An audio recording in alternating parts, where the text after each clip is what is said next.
All right, I think it's recording now, hopefully, and I hope these will advance. We will see technical difficulties always tend to happen, but that's okay. Welcome, everyone. I'm so glad that you took time to attend Dr. Tidman's Metabolic Classroom. Tonight's topic is probiotics and the gut microbiome. Of course, the disclaimer is if you're going to make any changes in your medications, please consult your medical team. They're the best ones to tell you how to change medications, how to adjust medications.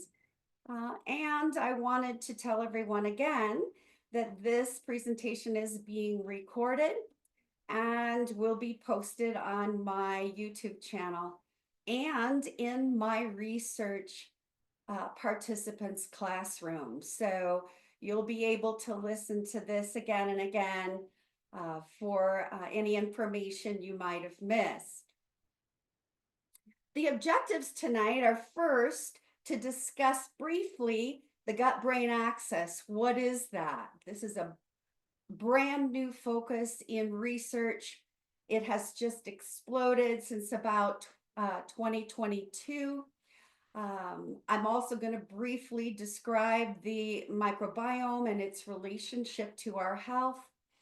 I'm going to define small intestinal bacterial overgrowth, or SIBO, and gut dysbiosis, and some of the symptoms that you can have that maybe don't even relate to any GI symptoms. It's very interesting to me that the gut microbiome has a lot more to do with the brain than we would think it does. I'm going to define the target probiotics that we're going to be studying tonight that have been widely researched by Dr. William Davis in his book, and I highly recommend it.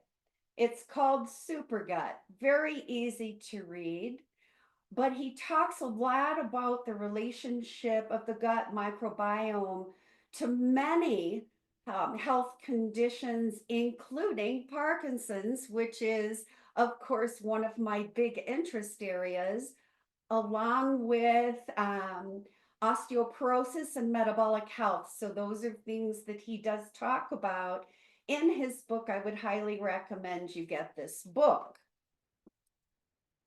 Also, we're going to be discussing the health benefits of the three target probiotics we'll be studying tonight: L-Reuteri, L Gasseri, and L-Coagulans.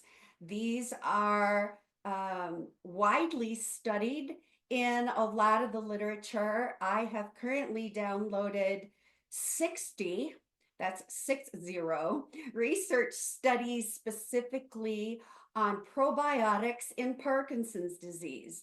And that's just skimming the surface of the research that's currently being done in that area. But also, the research has been focusing on the use of these three probiotics for things like gut health, sleep. We're going to talk through some of that. And then I'm actually going to do a cooking demonstration and show you how to make medical grade probiotic fermented dairy. I'm going to call it yogurt because it turns out like yogurt, but it's not yogurt. It is medical grade fermented probiotic dairy. So the power of the gut, we don't really even think about our gastrointestinal system until it's given us trouble, do we? It's amazing to me the research that is now being done on the fact that the gut actually is the place that houses our immune system. It also is the organ in our body that creates neurotransmitters and neurochemicals. Now, did anybody but, including me, think that those were created in the brain? No, actually, they're created in the gut. There's a lot of research, and I'm going to talk about that when we talk about the different health conditions. So, what does the gut do? Well, we know that it has a lot to do with digestion. It turns our food into fatty acids, anti inflammatory molecules. It also creates cholesterol. Did you know that? It supports the liver. It reduces fat cells and it supports the cardiovascular system and impacts muscle metabolism. Well, I didn't know any of that until I started really studying what the gut microbiome does. And like I mentioned, the gut is where neurotransmitters are created.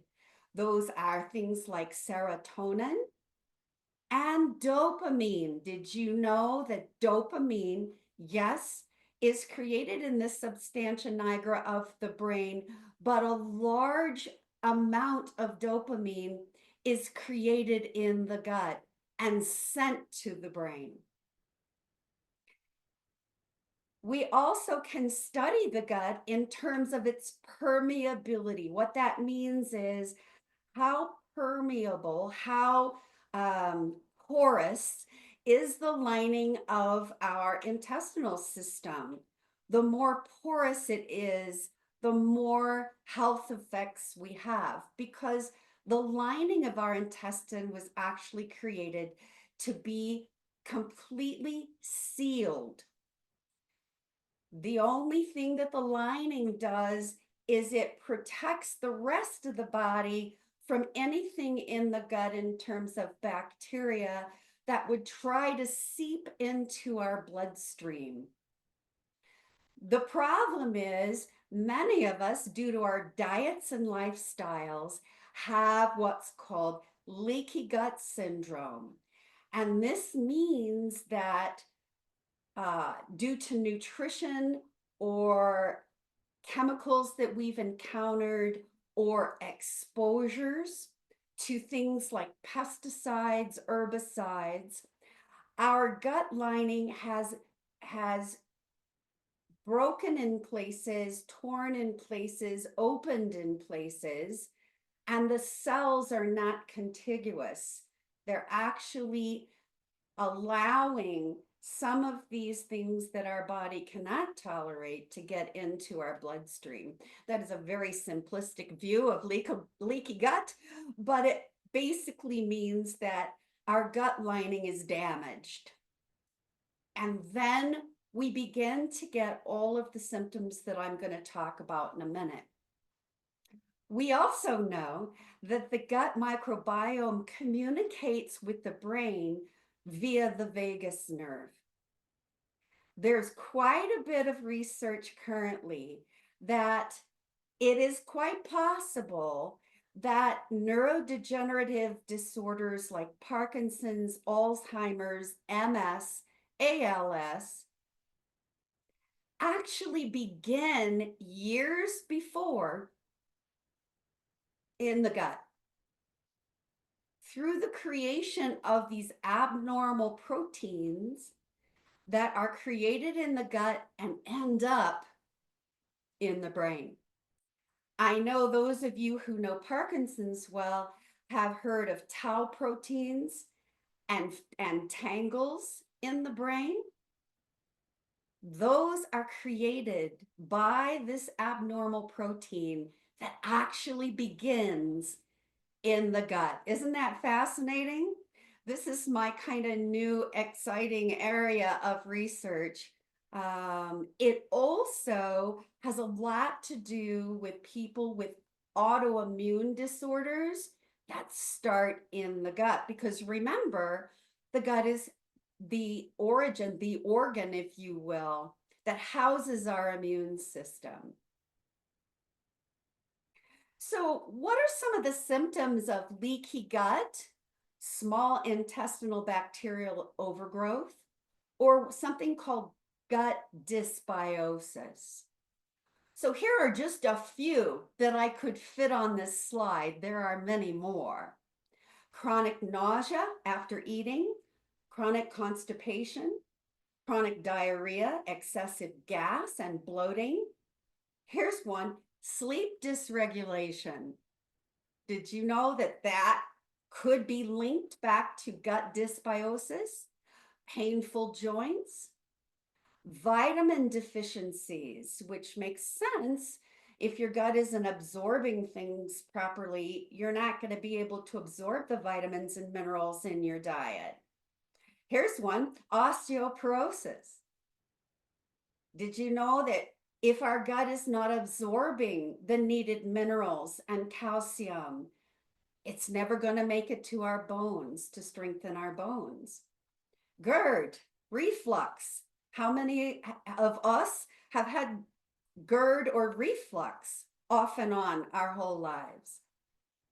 Migraines. Did you know that migraines could be traced to gut dysbiosis? Peptic ulcers, duodenal ulcers,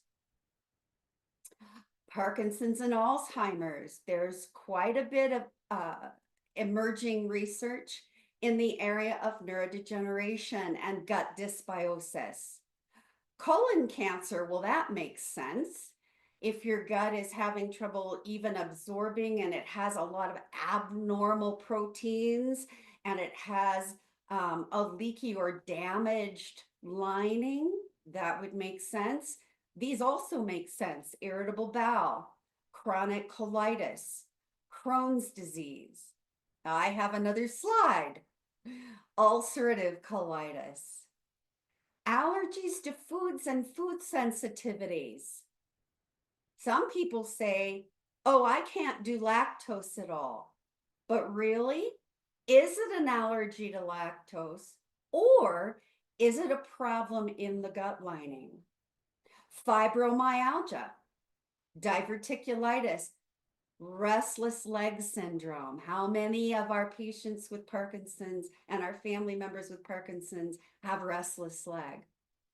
Gallstones. Of course, celiac disease and gluten intolerance. That makes sense. How about skin rashes? Skin rashes that you can't seem to figure out an origin for. Anxiety and depression. What in the world does that have to do with the gut? Well, remember that the gut houses a lot of the chemicals that our brain needs to function. Central obesity, that is a large waist circumference and storage of damaging fat around our internal organs, which is one of our metabolic health markers. Eczema, psoriasis can be linked to gut dysbiosis. Of course, we talked about autoimmune disease. How about those who grow yeast or candida? How about insomnia? Again, sleep dysregulation. These are just a few. There are more. And I didn't put the condition on the slide unless I could find at least one research study that targeted that specific condition. So, how do you know you're at risk for having gut dysbiosis? Well, here are some things you can think about. Were you born by C-section? Now, why would that matter? Well, when babies pass through the birth canal, they actually get good microbes from the mother. And this sets up housekeeping in their gut and allows them to start growing a good microbiome. Were you breastfed or not? In my generation, there wasn't a lot of breastfeeding going on.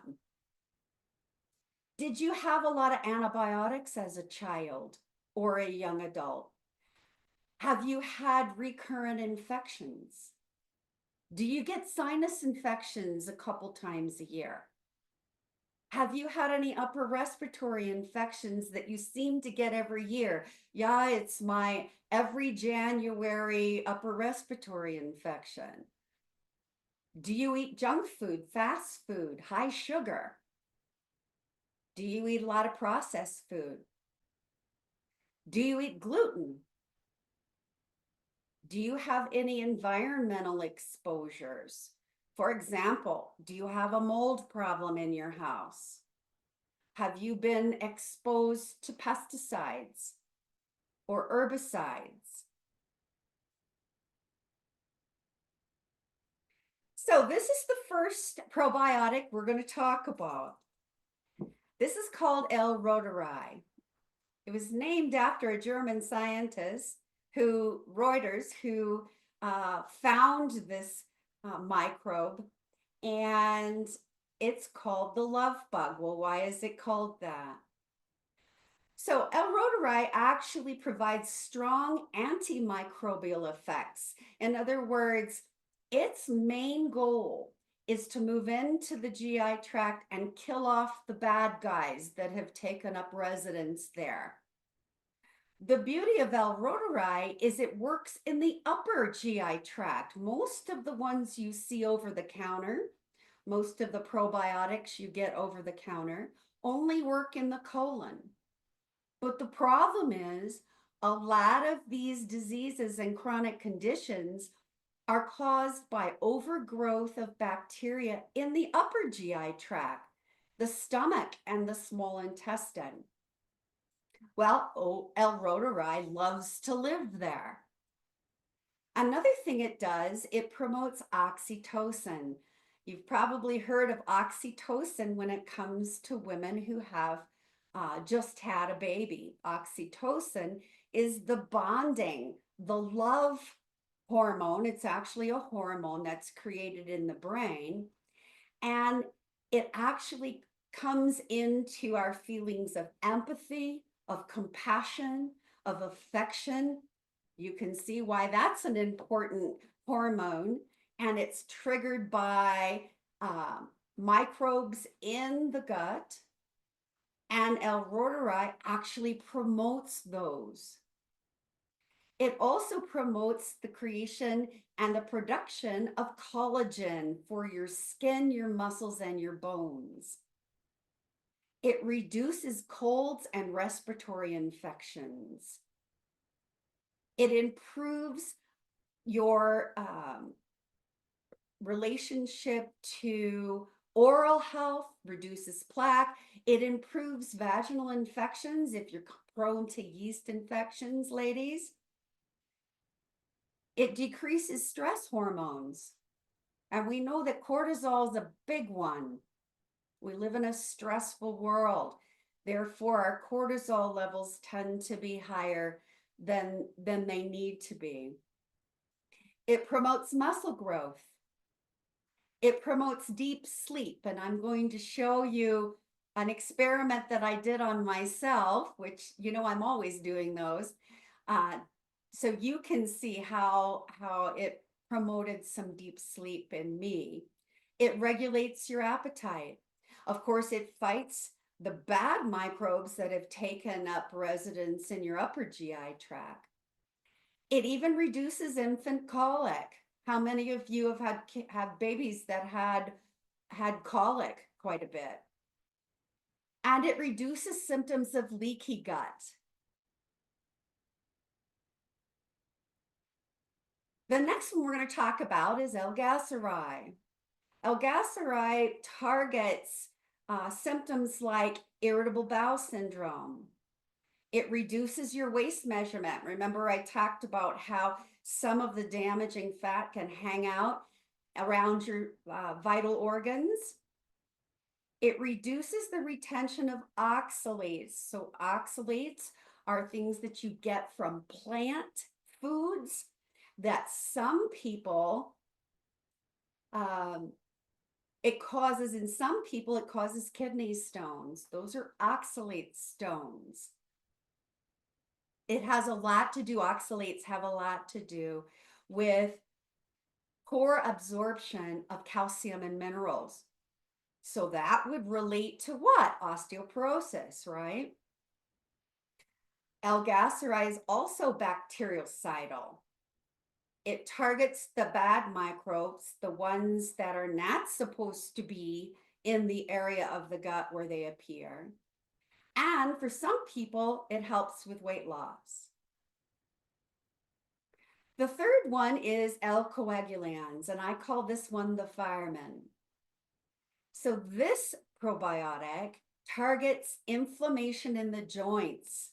How many of us at our ages have some achy joints, maybe even some arthritis? It reduces pain due to bowel conditions. It enhances muscle recovery after exercise. It heals leaky gut. It fights SIBO and SIFO. SIFO is small intestinal fungal overgrowth. Some people can have an overgrowth of fungi, and this is from maybe contamination in the water. Again, problems with mold in your environment. This one also reduces respiratory infections through its anti-inflammatory effect, and it reduces gas. So ways to heal your gut if you think you might be having trouble in some of these areas. Of course, a big one is avoid sugar and processed carbohydrates. Those were never intended to be absorbed and utilized by our bodies. Avoid things like aspartame, maltodextrin, sucralose, or saccharin. These are all artificial sweeteners that have been added to a lot of our processed foods. You'd be amazed if you read the labels on your foods, what things have these, what food items have these things in them. Avoid processed foods with emulsifying agents. Try to choose organic when you can. Not that organic is perfect, because there are many degrees of organic, but at least you're kind of erring towards a little bit higher quality in your food choices. Filter your drinking water. Could be as simple as a Brita filter in a pitcher, like I have in my kitchen. Avoid wheat, grains, corn, fast food, and junk food. All our wheat and grains these days are all GMO. Your body doesn't know what to do with those. And traditionally, corn's only been used to fatten cattle and pigs. So, and of course, avoiding junk food and fast food, that's kind of a given, isn't it, if you're working on your health?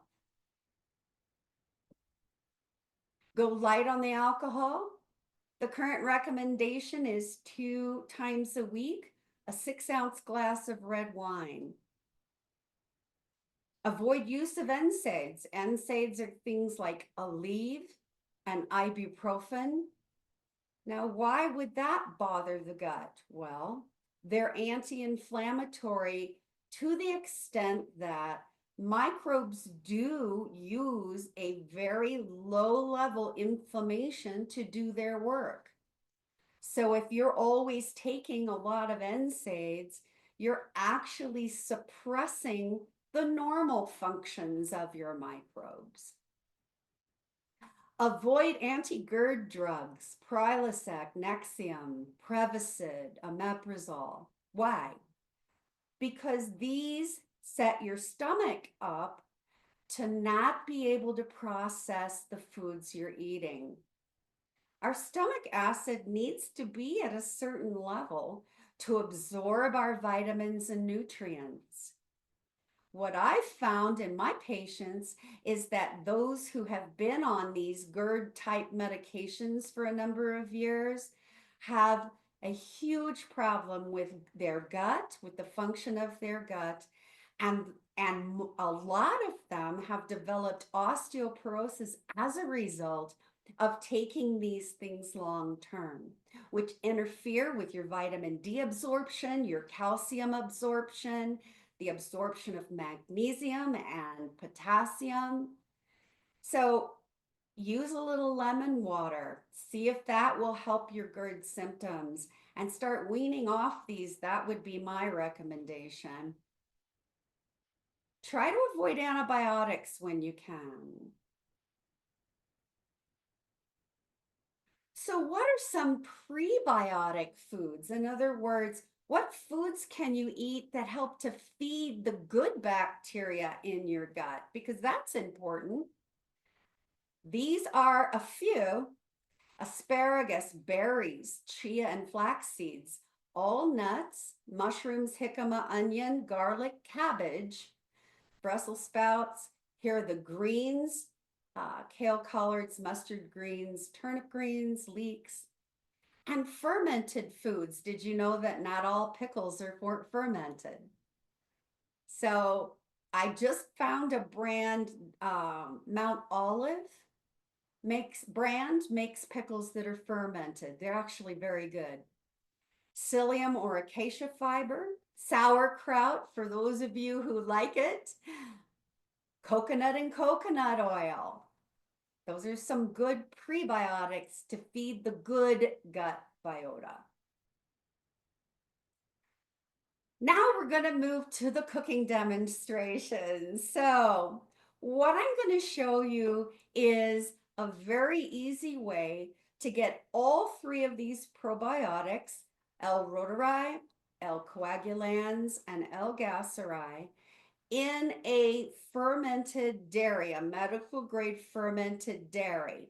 Now, I know you're wondering, why can't I just take these as pills? Well, most of your probiotics, for example, I'm going to look at this one. This is the L Gasseri probiotic, and it has a total of 10 billion units, 10 billion units of probiotic. That's actually about very common for the probiotics you buy in pill form. Another problem with getting probiotics in pill form is most of the function of these probiotic capsules are killed in the stomach acid. So why should I make fermented dairy? The dairy I'm going to show you, the fermented dairy, ends up with 300 billion microbes. That's billion with a B. You cannot buy off the shelf any probiotic that has that level of microbiota in it, or microbes in it. And what we're going for is the maximum amount of probiotic to have the health benefits, right? It's the fermentation process that I'm going to show you that actually creates such a high level of probiotic in the dairy.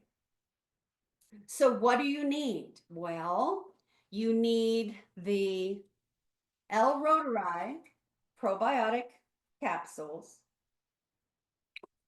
You need the L Gasseri capsules. And you need the L-Coagulans capsules. I'm going to have all of this in a document that I'm going to email to all of you with the complete supply list.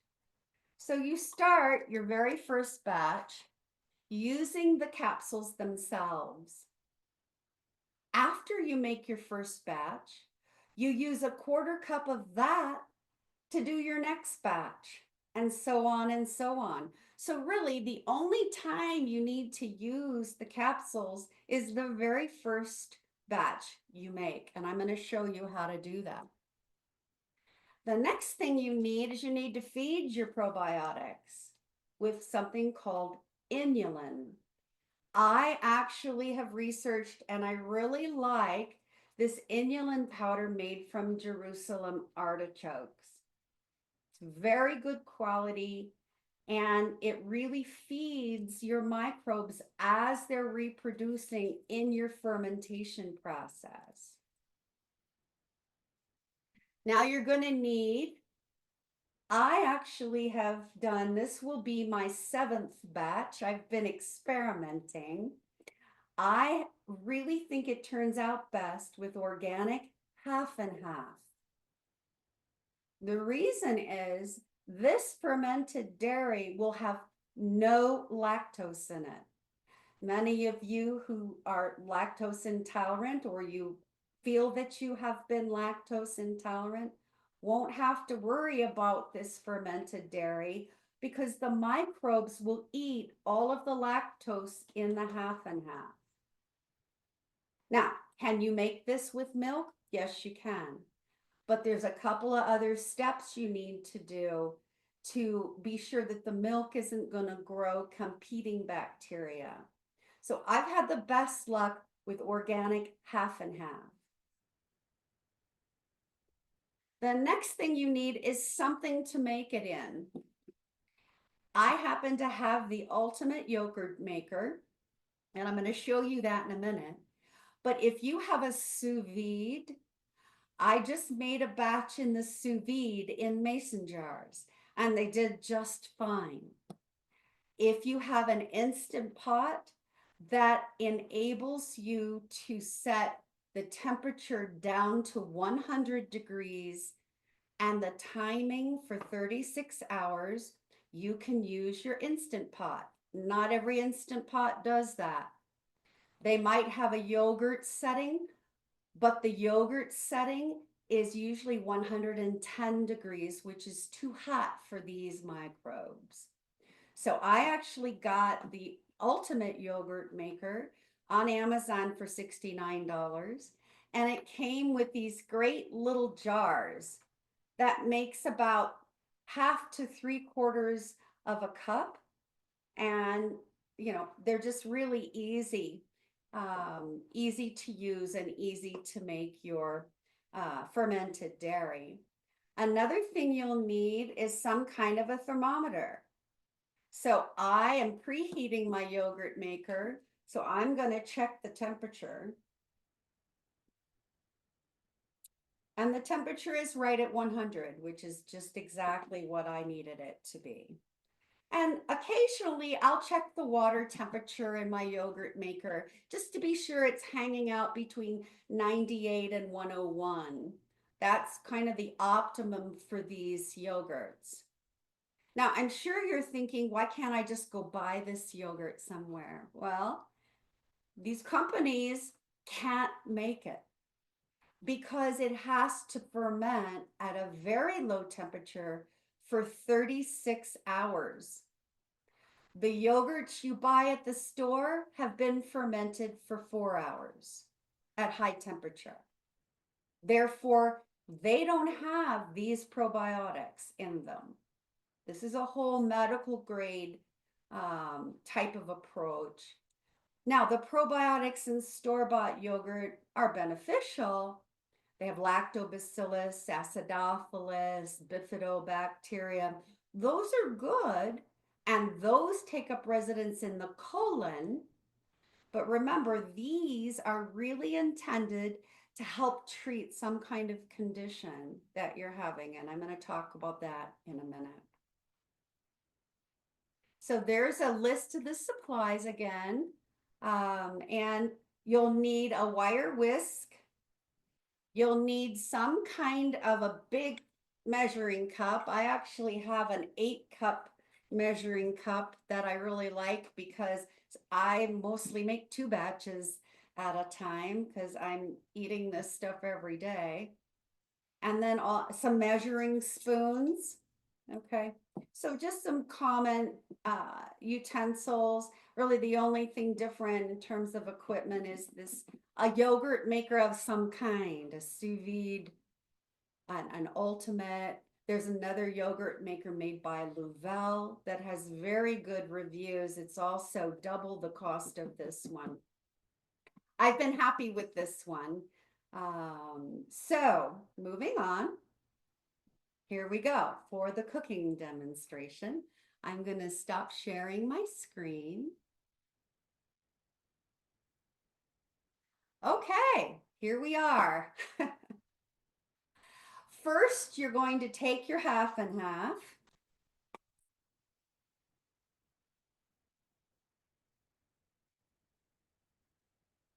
quart and just pour a little bit in your bowl. Now, all of these utensils, bowls, equipment, before you use them, you need to sterilize them. I just ran everything through the dishwasher. Now, why is that important? Because believe it or not, some of our environments, yeast is hanging in the air, other bacteria. You want to be sure those are killed off because they will compete for this wonderful food with your other, with your probiotics that you want in this fermented dairy. The next thing you do is you're going to add the inulin powder. I have found that if you put a little bit of half and half in your bowl and add the inulin to it, it doesn't tend to clump as much. I'm going to put 3 tablespoons. Now, Dr. Davis's recipe calls for 2 tablespoons. But what I have found is that 3 tablespoons really feeds the microbes for a long time. And if there's any inulin left over, it's a prebiotic for your gut. So I like 3 tablespoons of inulin, and you mix it in really good. Remember, this is the food that the probiotics will be eating for the next 36 hours. So mix it real good. That looks about right. Next,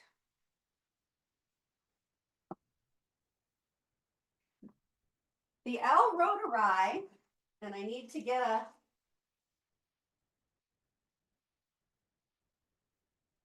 sorry, I forgot to get my little Ziploc bag. The L-Reuteri comes in these tablets that you have to crush. You need 10 L-Reuteri tablets, and I wanted to show you how, you see, can you see the 10 in there?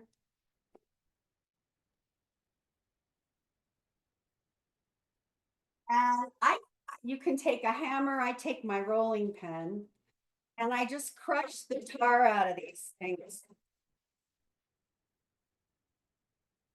They really crush pretty easy.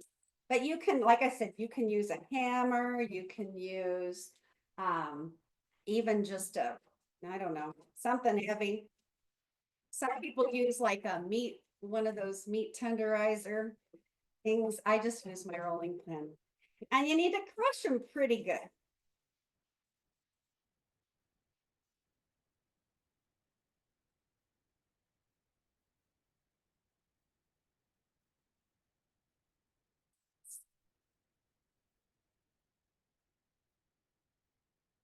The only time you'll have to use the L-Reuteri is the very first batch. All right. I'm going to call that good. So see how they ended up being powder here? I'm going to sprinkle those in. Mix those around. The other 2 are very easy because they're capsules. So this is the L Gasseri. I got this from, it's Dr. Mercola's L Gasseri. And like I said, it's a capsule. So you just need to unscrew the capsule and sprinkle the powder in there. Don't let the little capsule part fall in there. It's just the powder. And mix that in. And the last one is the L Gasseri. And again, these are capsules, so they're a lot easier. Dr. Davis has actually made an L-Reuteri capsule that he sells. It's called My Reuteri.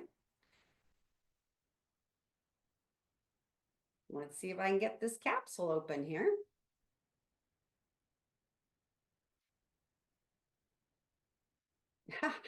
Yeah. There it is. Be sure you sprinkle all that in there.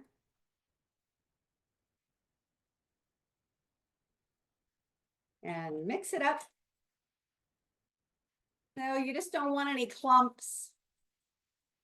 What's interesting, what I'm seeing is it's bubbling. Already, the microbes are actually finding the inulin and starting to reproduce, which is what you want. Next, you're just going to finish adding your half and half. Now, when I first started this process, I was preheating everything, which was kind of a pain, preheating my half and half to 100 degrees. And I decided to try it without doing that, and it works fine. In fact, Dr. Davis doesn't tell you you need to preheat anything. The only thing I preheat is the yogurt maker. So I wish you could see this because it is just bubbling and bubbling. So already the probiotics are liking the environment that I just put them in. All right. The reason I use a measuring cup is I can now pour it into these little jars and set it in the yogurt maker. Very easy.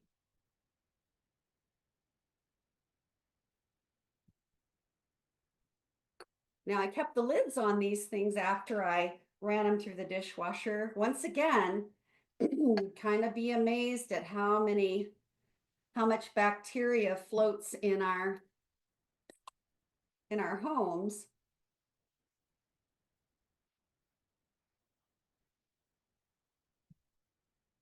So I'm just pouring, these little jars come with a mark on them that you can pour in and up to that mark, and it makes exactly a half a cup. A half a cup is what you want to take of this every day. I'm going to tell you a little bit about my experience because, I'm always doing N of 1 experiments. That's just kind of how I am. And I started eating this and making this a month ago.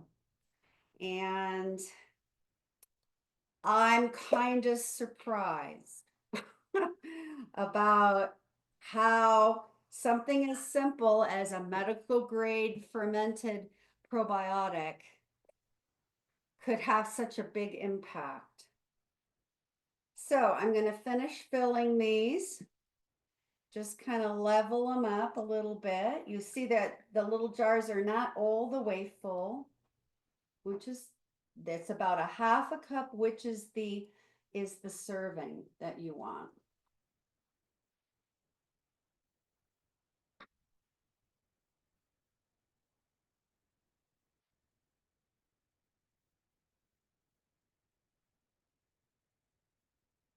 Okay.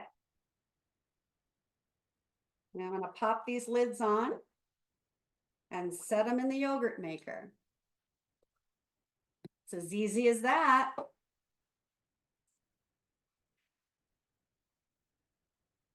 I'm on a Facebook forum, and it's really great because people are always giving tips and tricks about things that they have done to make this fermented dairy. I can tell you that in the month I've been on this, all right, they're all in the yogurt maker. The yogurt maker is preheated.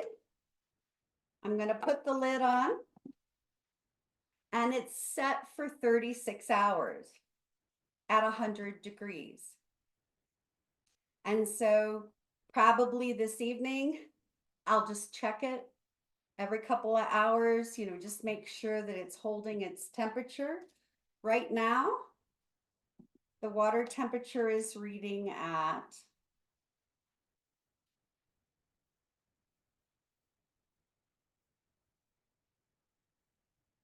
'Oh, well, it changed because I just put the cold yogurt jars in there.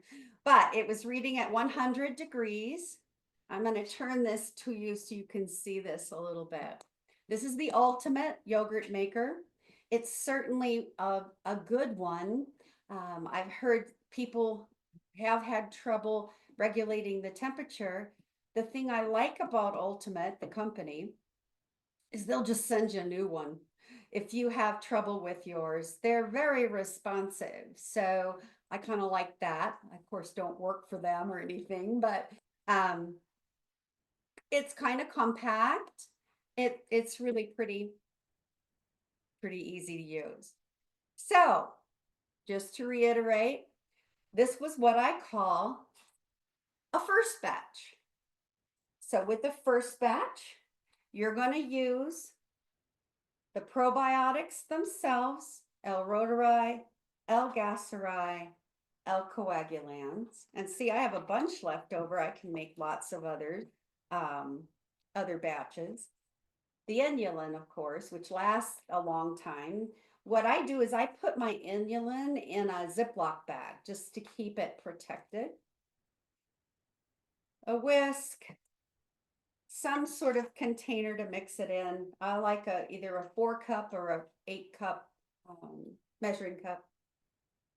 A thermometer, and then you have your measuring spoons and such. So what benefits have I seen? Like I said, I have been eating this yogurt, half a cup every day for a month.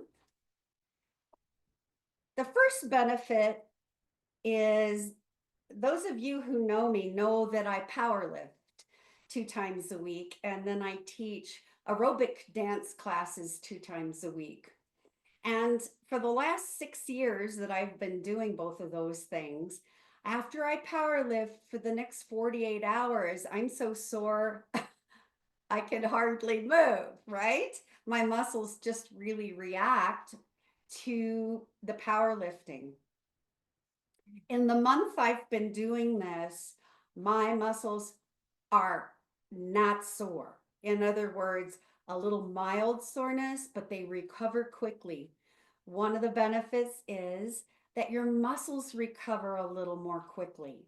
So if any of you have noticed that, wow, my muscles are just sore a lot, my joints are sore, you might have some benefit or notice some benefit from that.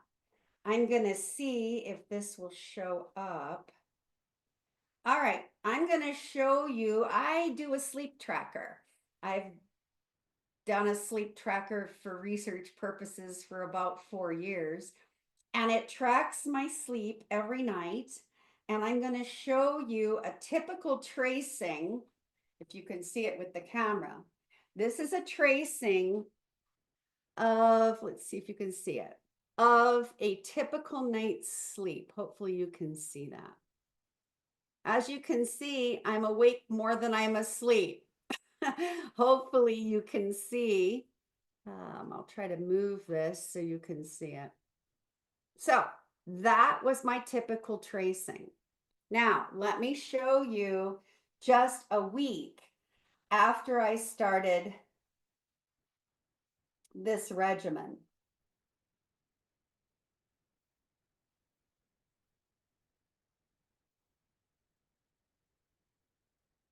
You see those ones where the line doesn't move at all? That's deep sleep. That's REM sleep. I wasn't getting any REM sleep. And look at how that has changed. This is now my typical tracing. Yeah, I wake up 1 time a night. So I think the benefits to my sleep have been rather astounding. The interesting thing is, I don't really have gut issues, but what I have noticed is I'm not hungry as much. Of course, some of that could be the fact that, I've been on eating a ketogenic diet for 11 years, but it's interesting how some of these changes are happening. Now, of course, your changes will be very different. But I hope that I've at least shown you some ideas on how this could really help add a healthy um, um, food to your daily regimen to see if you can have any benefits. One of the things I'm very interested in is doing research for the Colorado Parkinson Foundation eventually on this approach using probiotics in Parkinson's disease. I'm very interested in doing that after I finish the current study that I'm working on. I'm also very interested in introducing a probiotic regimen to my patients with metabolic syndrome and some of my patients with osteoporosis or bone density problems. So these are the things that I'm going to be planning in the future. I hope this has been helpful. What I'm going to do now is I'm going to stop the recording for the YouTube audience and I'm going to move to the question and answer. So let me see if I can find